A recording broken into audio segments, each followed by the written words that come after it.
To speed news.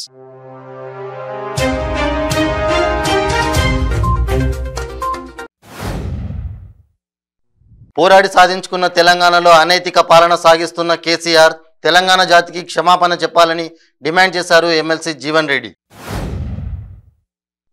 Jubilee Hills road number 35లోని పవన్ కళ్యాణ్ ఇంటి వద్ద పోలీసులు భారీ బందోబస్తు ఏర్పాటు చేశారు. జనసేన కార్యకర్తలు నిరసన దిగుతామంటూ పిలుపునిచ్చిన నేపథ్యంలో జూబ్లీ హిల్స్ పోలీసులు ముందస్తుగా భారీగా బలగాలను మోహరించారు.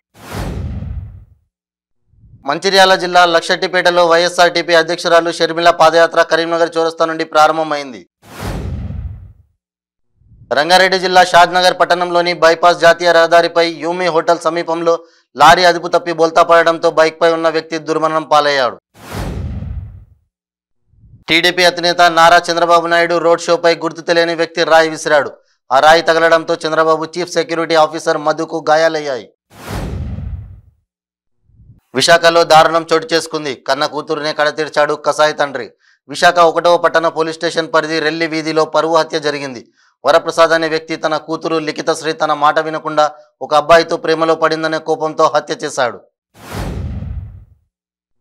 పార్వతీపురం మన్యం జిల్లా అనంతరాయుడుపేట చిన్నబోగులి గ్రామాల మధ్యలో ఏనుగుల గుంపులు హల్చల్ చేశాయి. ఒక్కసారిగా ఏనుగులను చూసిన స్థానికులు భయభ్రాంతులకు లోనయ్యారు. కృష్ణా జిల్లా పెన్మలూరు నియోజకవర్గం కంకిపాడు మండలం దావులూరు టోల్ ప్లాజా సిబ్బందిపై అధికార పార్టీ జడ్పీటీసీ జులుం ప్రదర్శించారు. ఎమ్మెల్యే పాస్ ఉందని టోల్ ఫీజు కట్టనంటూ సిబ్బందితో వాగ్వాదానికి దిగాడు. అడ్డుకోబోయిన సిబ్బందిపై చందర్లపాడు జడ్పీటీసీ దాడికి యత్నించాడు. డాక్టర్ బిఆర్ అంబేద్కర్ కోనసీమ జిల్లా మండగపేట బ్యాంక్ కాలనీలో ప్రజాపిత బ్రహ్మకుమారి ఈశ్వరీయ విశ్వవిద్యాలయ కేంద్రం వద్ద పవిత్ర కార్తీక మాసం పురస్కరించుకొని 4 రోజుల పాటు ఉండే విధంగా ఐస్తో తయారు చేసిన శివలింగాన్ని బ్రహ్మకుమారి సంస్థ సభ్యులు ఏర్పాటు చేశారు. అనంతపురం జిల్లా రాప్తాడు నియోజకవర్గంలోని గ్రామాల్లో వైసీపీ నాయకులు చిచ్చుపెట్టి పోలీసుల చేత టీడీపీ కార్యకర్తలపై కేసులు పెట్టిస్తున్నారని మాజీ మంత్రి పరిటాల సునీత, పరిటాల శ్రీరామ్ ఆగ్రహం వ్యక్తం చేశారు. రైతాంగ సమస్యల పరిష్కారం కోరుతూ మాజీ మంత్రి పల్లె రఘునాథ్ రెడ్డి పాదయాత్ర చేపట్టారు. రైతాంగ సమస్యలు పరిష్కరించడంలో ప్రభుత్వం పూర్తిగా వైఫల్యం చెందిందని మండిపడ్డారు. కామారెడ్డి జిల్లా బిచ్కుంద మండల కేంద్రంలో రైతులు కాంటా పెట్టి బయట ఆరబోసిన సోయా సంచులను కొందరు గుర్తు తెలియని వ్యక్తులు అపహరించుకుపోయారు.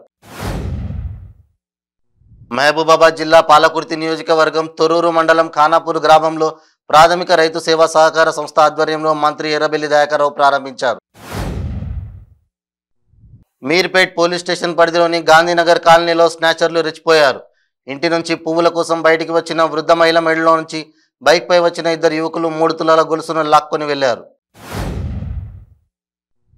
రంగారెడ్డి జిల్లా కేశంపేట మండల పరిధిలోని చోలపల్లి గ్రామంలో గత రాత్రి గుర్తు తెలియని అడవి జంతువు దాడి చేయడంతో 4 లేగదూడలు మృతి చెందాయి. సంగారెడ్డి జిల్లా నారాయణఖేడ్ కస్తూరిబా బాలికల వసతి గృహంలో కలుషిత ఆహారం తిని 20 మంది విద్యార్థినులు అస్వస్థతకు గురయ్యారు. నారాయణఖేడ్ ప్రభుత్వ ఆసుపత్రిలో విద్యార్థినులకు చికిత్సను అందిస్తున్నారు.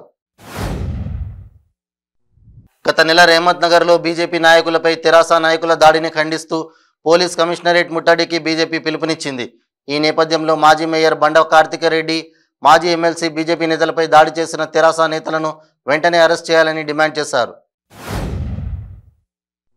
మేడ్చల్ జిల్లా ఉప్పల్ నియోజకవర్గం మీర్పేట్ హెచ్బీ కాలనీ 4వ డివిజన్ ఫేజ్ 1 చౌరస్తాలో ఉన్న రాజీవ్ పార్క్ ఆవరణలో Lions club of Hyderabad Krishna Nagar అధ్యక్షులు లయన్ జి గణేష్ ఆధ్వర్యంలో డయాబెటిక్ క్యాంపును నిర్వహించడం జరిగింది.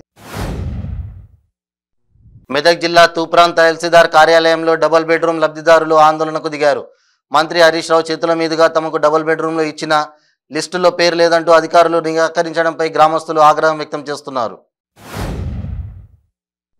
రాహుల్ గాంధీ జోడో యాత్ర సుల్తాన్పూర్ నుండి ప్రారంభమై జోగిపేటకు చేరుకుంది. రాహుల్ గాంధీకి కాంగ్రెస్ నాయకులు, కార్యకర్తలు, అభిమానులు, రైతులు ఘన స్వాగతం పలికారు.